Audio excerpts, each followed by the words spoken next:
నా పేరు దాసరి నాగలక్ష్మి అండి. మాది పోతేపల్లి గ్రామము. మా జ్యువెలరీ పార్క్ ఎదురుగా మా ఇళ్ల మధ్యలో శక్తి వైన్ షాపు గత మార్చి 9వ తారీఖున పెట్టారండి.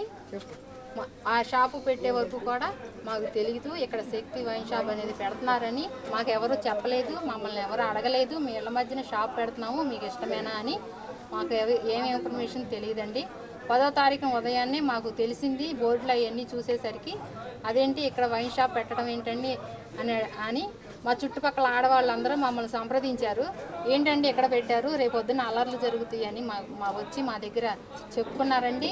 అందుకనే మా ఇంటి పక్కన గుండుపల్లి నాగరాజు గారు మేము కొంతమంది కలిసి పేపర్ మీద సంతకాలు పెట్టుకుని కొల్లు రవీంద్ర గారికి డైరెక్ట్గా ఇచ్చామండి ఇక్కడ తీసేయమని.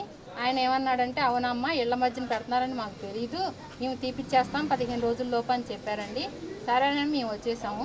తర్వాత మళ్ళీ 10వ తారీఖున మేము కంప్లైంట్ ఇచ్చాము. 18వ తారీఖున పర్మనెంట్ లైసెన్స్ ఇచ్చారని తెలిసింది. ఏంటండి మేము ఇలా లైసెన్స్ చెప్పాం కదా, మాకు ఇబ్బందిగా ఉంటుంది, గొడవలు జరుగుతున్నాయి, ఆల్రెడీ అల్లర్లు జరుగుతున్నాయి, పెట్టి 15 రోజులు అయిపోయింది, ఇంకా తీయలేదేంటని అడిగాము. ఆయన ఏమీ స్పందించకుండా ఉన్నాడు. మేము మార్చి 23వ తారీఖున అనిత గారు, హోమ్ మినిస్టర్ అనిత గారు కలెక్టర్ ఆఫీస్కి వస్తున్నారని తెలిసి మేము ఒక 10 మంది అప్పుడప్పుడు హుటాహుటిన 10 మంది ఆడవాళ్ళం అందరూ వెళ్ళి మేడం అని పిలిచి, మేడం ఇది పరిస్థితి, మా ఇళ్ల మధ్యలో వైన్ షాప్ పెట్టారు, గొడవలు అల్లర్లు జరుగుతున్నాయి, మాకు దారం వెళ్ళాలంటే ఆడపిల్లలు చాలా కంగారుగా ఉన్నారు, ఎవరిని ఏమంటారా అని అసభ్యంగా చూడడం మాట్లాడడం ఇవన్నీ చేస్తున్నారు. ఆల్రెడీ తాగేసి సీసాలు రోడ్ల మీద పడేస్తున్నారు. ఆ ప్యాకెట్లు గ్లాసులు అన్నీ ఎగిరి మా ఇళ్ళకు వస్తున్నాయి, మాకు చాలా ఇబ్బందిగా ఉందండి, ఇదంతా చెప్పండి, మీ చర్యలు తీసుకోమని హోమ్ మినిస్టర్ గారికి చెప్పామండి. ఆవిడ సానుకూలంగానే స్పందించారు. సరేనమ్మా నేను పరిష్కారం చేస్తాను, మీరు ఇంటికి వెళ్ళండి, కంగారు పడబాకండి అని చెప్పారు. మేము వచ్చాము. తర్వాత ఎస్ఐ గారు మాట్లాడారు. ఎస్ఐ గారు ఏం చెప్పారంటే, అమ్మ మీకు రక్షణ కల్పిస్తాం, మీకు ఏ ఇబ్బంది లేకుండా మేము చూస్తాము, కానీ మీరు మంత్రి గారితో మాట్లాడుకుని దాన్ని వేరే చోటకు మార్చుకోమని సలహా ఇచ్చారండి. అయితే మేము మంత్రి గారికి చెప్దామని ఆఫీస్కి వెళ్ళాము. మంత్రి గారు పిఏ గారు ఏమన్నారంటే, మంత్రి గారు లేరు, మీటింగ్లో ఉన్నారు, మంత్రి గారు వచ్చిన తర్వాత మీకు చెప్తాము, అప్పుడు వచ్చి మీరు మంత్రి గారికి చెప్పుకోండి. మేము ఇలా చెప్పాము, ఏమండి మేము కొల్లు రవీంద్ర గారికే కావాలని మేము ఓట్లేసి గెలిపించుకున్నామండి, మాకు ఆయన ఏదో మంచి చేస్తాడని. ఇలా మేము మమ్మల్ని ఆఫీసుల చుట్టూ తిరగడం బాగుందండి, మీకు ఇలా చేయడము, కొంచెం మంత్రి గారికి ఫోన్ చేయండి అండి, నేను మాట్లాడతాను అని చెప్పానండి. ఆయన అన్నారు, మంత్రి గారు మీటింగ్లో ఉన్నాడమ్మా, నేను చెప్తాను, ఆయన వచ్చిన తర్వాత మీరు ఆయనతో మాట్లాడండి, ఆయన సంతకం పెడితేనే పని అవుతుందని మంత్రి గారు పిఏ గారు కూడా చెప్పారండి. ఇప్పుడు ఈ 4 రోజుల్లో మాకు ఏం ఫోన్ రాలేదు మంత్రి గారి దగ్గర నుంచి కానీ, మంత్రి గారి పిఏ దగ్గర నుంచి కానీ. ఇక ఈ ఆడవాళ్ళందరూ ఏమంటున్నారంటే, ఇంకా ఎన్ని రోజులు ఇక్కడ పెడతారు, ఇంకా ఎన్ని రోజులు మనం ఈ టార్చర్ భరించాలి, ఇప్పటికైనా మనం రోడ్డు మీదకి వెళ్ళి ధర్నా చేద్దాం రండి అని అందరూ మమ్మల్ని ఫోర్స్ చేసి, జ్యువెలరీ పార్కులో వర్క్ చేసే ఆడవాళ్ళందరూ కూడా జ్యువెలరీ పార్క్ వాండర్లు కూడా మొరపెట్టుకుంటున్నారండి. మేము సాయంత్రం పూట దారంటే వెళ్ళిపోతున్నామండి, మాకు మగవాళ్ళు మద్యం సేవించి రోడ్ల మీద నుంచుంటున్నారు, మాకు భయంగా ఉంటుంది, మా మగవారు వచ్చి మమ్మల్ని తీసుకెళ్లేదాకా మేము కంపెనీలోనే ఉండాల్సి వస్తుందని వాళ్ళందరూ చెప్పుకుని చాలా బాధపడుతున్నారండి. ఆ బాధను ఈరోజు మేము గవర్నమెంట్కి తెలియాలని ధర్నా రూపంలో రోడ్డెక్కి 200 మంది ఆడవాళ్ళం అందరూ కలిసి ధర్నా చేయడానికి రోడ్డెక్కామండి. మంత్రి గారు దీని మీద త్వరగా స్పందించి మంత్రి కొల్లు రవీంద్ర గారికి ఎంతైనా త్వరగా ఇళ్ల మధ్యన ఉన్న వైన్ షాప్ తీపించి మా ఆడవాళ్ళ బాధలు అర్థం చేసుకుని, ఆడవాళ్లే కదండి రేపొద్దున ఓట్లు వేయాలన్నా ఏం చేయాలన్నా ఇంటికి దీపం వెళ్ళాలంటారు, మరి ఆడవాళ్ళ సమస్యని ఎవరు పట్టించుకోరండి.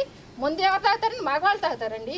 తాగిన ఆడవాళ్ళకే కదండి బాధ, వాళ్ళు తాగి ఇంటికి వచ్చి కొడితే ఎవరిదండి బాధ, ఆడవాళ్ళకే కదా, తాగి డబ్బులు పాడు చేసుకుంటే ఆడవాళ్ళకే కదా. అవును, ఇంటికి ఇళ్ల మధ్యన కాకుండా దూరంగా పెట్టుకుంటే వాళ్ళకి ఇష్టమైన వాళ్ళు తాగుతారండి వెళ్ళి, దానికి మాకేం అభ్యంతరం లేదు. మా ఇళ్ల మధ్యన మాకు ఇబ్బందిగా ఉంది, ఆడవాళ్ళు గౌరవం భంగం అయ్యేలాగా ఉంది. ఆడపిల్లలు ఉన్నారు, కిరాణా షాప్కి వెళ్ళడానికి భయపడుతున్నారు. ఆ కిరాణా షాప్ బ్రాందీ వైన్ షాప్ అక్కడ నుంచి వెళ్ళాలి, కిరాణా షాప్కి వెళ్ళాలంటే ఎవరుంటారో తెలియదు, తాగుంటారో మామూలుగా ఉంటారో తెలియదు అని అసలు ఇళ్లలోంచి బయటకు వచ్చే పరిస్థితి లేదు.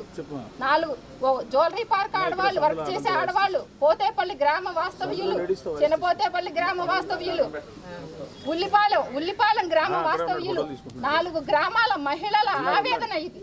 మీరు మంత్రి కొల్లు రవీంద్ర గారు ఎంతైనా మంచి మనసు చేసుకుని మాకు ఈ చిన్న పని చేయాల్సిందిగా మనవి చేస్తున్నామండి. మేము ఎవరిని డిమాండ్ చేయట్లేదు.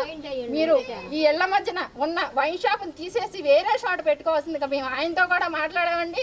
ఆయన ఏమంటున్నాడంటే మాకు వేరే షాట్ మార్చుకోవడానికి 4 లక్షలు ఖర్చు అవుతుంది, ఇక్కడ నుంచి మీ వేరే షాప్ మార్చుకుంటా కూడా మాకేమి ఇబ్బంది లేదు, మంత్రి గారితో చెప్పించండి, మేము వేరే చోటకి మార్చుకుంటాము అని వాళ్ళు చెప్తున్నారు. 4 లక్షలు ఖర్చు అవుతుందని మాకు చెప్తున్నారు. ఏమండి, అంత వ్యాపారం చేసే వాళ్ళకి 4 లక్షలు ఒక లెక్క కాదు, గవర్నమెంట్కి 4 లక్షలు ఒక లెక్క కాదు. ప్రజలు ఆవేదన, మహిళల ఆవేదన, 4 గ్రామాల మహిళల ఆవేదన. మీ మైక్ ముందుకు వచ్చి 10 మందే మాట్లాడుతున్నారని మీరు అనుకోబాకండి. మొత్తం 4 గ్రామాల ప్రజలు, మహిళలు ముఖ్యంగా, కొంతమంది మగవారు, సగం 50% మగవాళ్ళు, 100% ఆడవాళ్ళు కూడా దీని మీద, ఈ వైన్ షాప్ మీద వ్యతిరేకంగానే ఉన్నారండి. అందరూ వానలు మొదలు చెప్పుకుంటున్నారండి. వానలు బయటికి రాకూడదు, మనం ఏ గొడవల్లోకి వెళ్ళకూడదు అని వాళ్ళు ఎవరైనా చేస్తే బాగుండని వాళ్ళు చూస్తున్నారు తప్ప వాళ్ళు బయటికి రావట్లేదు. అందరి తరఫున మేము 10 మంది మాత్రమే బయటకు వచ్చాము. ఈ విషయాన్ని కొల్లు రవీంద్ర గారు గమనించి వెంటనే షాపు తీపించేస్తుందిగా కోరుకుంటున్నాము.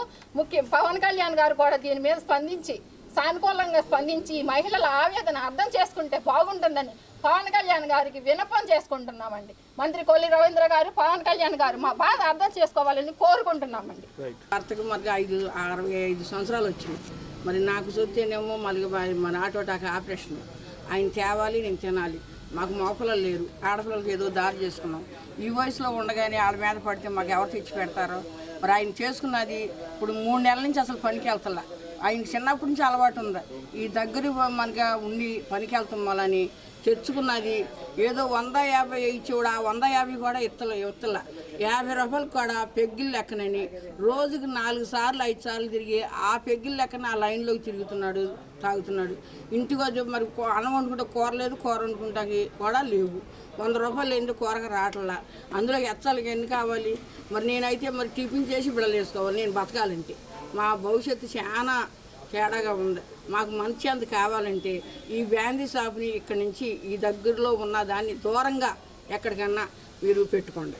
మాకు మా అవకాశాన్ని మా మనశ్శాంతిగా ఇంకా మా అంటోళ్ళు ఎంతోమంది ఉన్నారు. అందరూ మరి వచ్చారో, ఎండాలని కష్టపడుకుంటా వెళ్ళిపోయారో, మరి అందరూ నిలబడి ఉండాలంటే ఉండరు. కాబట్టి మేము 10 మంది నుంచి మాట్లాడుతున్నామని మీరేమో అనుకోవద్దు. మా ఉన్న యాదన, మా బాధ మీకు చెప్పుకుంటున్నాం. అదొకటి. తల్లిదండ్రులు బిడ్డలను కంటాం కానీ బిడ్డలు రాతలను కనము.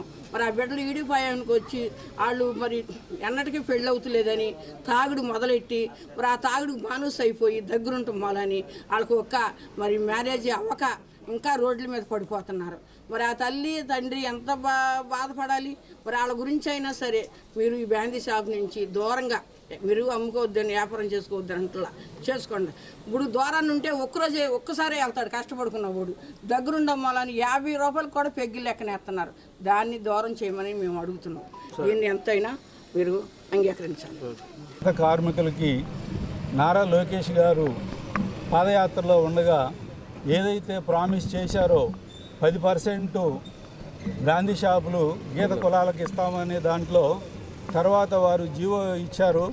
ఆ ప్రకారంగా గీత కులాల వారికి షాపులు కేటాయింపు చేస్తే లాటరీలో మాకు 3 షాపులు వచ్చినాయి. Machilipatnam town, Machilipatnam రూరలు, Gudivada town. ఈ వచ్చిన ధర్మిల ఇప్పటికి దాదాపు 40 రోజులు మట్టి అన్ని షాపుల్లో చాలా ఇబ్బంది ఫేస్ చేస్తున్నాం. ఆ ఇబ్బంది ఏంటంటే ఈ గీత కులాలకు వచ్చిన షాపుల్ని తొక్కేయాలని చాలామంది చాలా పిటిషన్లు పెడుతున్నారు. ఈ విషయం మేము కమిషనర్ గారికి, అసిస్టెంట్ కమిషనర్ గారికి, ఎక్సైజ్ వారికి అందరికి కూడా విన్నపించాము. బందర్లో అయితే పర్టికులర్గా ఈ పోతేపల్లి షాప్కి దాదాపు ఇప్పుడు ఇంకో 3వ కిస్తీ కూడా వస్తుంది. ఇప్పుడు దాదాపు 10 లక్షల రూపాయలు మేము ట్యాక్స్ కట్టాం గవర్నమెంట్ కిస్తీలు. మళ్ళీ 3వ కిస్తీ వస్తూ ఉంది. కానీ మా షాపుని అసలు అమ్మనివ్వకోకుండా ఈ గుంటుపల్లి నాగరాజు అనే వ్యక్తి ఎవరైతే ఇక్కడ స్థానికుడు ఉన్నాడో వైసీపీ నాయకులందరినీ మా షాప్ మీదకి ఎగదోసి వారానికి మరి గ్రీవెన్స్ సెల్లో కలెక్టర్ గారి దగ్గర రోజుకు ప్రతి సోమవారం ఒక పిటిషన్ పెడతాం. దాని మీద ప్రభుత్వం వారు మమ్మల్ని పిలవటం, మేము క్లియరెన్స్ ఇవ్వటం, ఇదంతా కూడా జరుగుతుంది. ఇది గీత కులాల మీద జరిగే దాడి కింద మేము భావిస్తున్నాం. ఈ విధంగా చేసినట్లయితే మరి ఈ విషయాలన్నీ కూడా మరి నారా చంద్రబాబు నాయుడు గారు ముఖ్యమంత్రి గారి దృష్టికి మరి అలాగే ఎక్సైజ్ శాఖ మంత్రి గారి దృష్టికి కూడా మేము తీసుకెళ్తామని మీకు ఈ సభాముఖంగా తెలియజేస్తున్నాం. అంతేకాకుండా సీసీ కెమెరాలు అనేవి పోలీసు వారి సర్క్యులర్ ప్రకారం పెట్టాం. మీరు కాదంటే తీసేయమంటే ఇప్పుడే తీసేస్తాం. దానికి మాకు ఏం అభ్యంతరం లేదు. అది రూల్స్ ప్రకారం పెట్టిన సీసీ కెమెరాలు. ఇంకోటి కూడా చెప్తున్నాం, ఎవరైతే ఇప్పుడు మాకు 6 పిటిషన్లు పెట్టాడో ఆయన వెనకాల వైసీపీ నాయకులతో ఈ వ్యవహారం అంతా చేస్తున్నాడు. దానికి ఆధారాలు కూడా మా దగ్గర ఉన్నాయి. ఆయన పెట్టిన 3వ రోజు ఈ స్థానికంగా ఉండే ఒక న్యాయవాది ద్వారా, నేను న్యాయవాది వృత్తిలో ఉన్నాను, ఆయన ద్వారా 15 పైసలు వాటా అడిగాడు ఊరికే ఇవ్వమని ఈ గుంటుపల్లి నాగరాజు. మేము తిరస్కరించాం. మేమే బోర్డు పెట్టుబడి పెట్టి వచ్చాం, మాకు ఇంకా ఇద్దరు పార్ట్నర్స్ ఉన్నారు, వాళ్ళు ఎవరు ఒప్పుకోరండి, అది చేయలేము అని అంటే అప్పటి నుంచి ఈ రకమైన దాడి మా మీద జరుగుతుంది. ఈ దాడి గీత కులాల మీద జరుగుతున్న దాడిగా నేను భావిస్తున్నాను. ఇది ప్రభుత్వం దృష్టికి మీరు తీసుకెళ్లాలని నేను మనవి చేస్తున్నాను. నమస్తే ఫ్రెండ్స్, నేను మీ రూపిణి. మీ అందరూ చాణక్య ఛానల్లో వీడియోస్ చూస్తున్నారు కానీ వాటికి లైక్ చేయట్లేదు అండ్ సబ్స్క్రైబ్ చేయడం మర్చిపోతున్నారు. మీరు కనుక చాణక్య ఛానల్కి సబ్స్క్రైబ్ చేస్తే మాకు ఇంకా మంచి వీడియోస్ని, న్యూసెస్ని చేయడానికి మాకు మోటివేషన్ ఉంటుంది. Thank you and don't forget to subscribe Chanakya channel.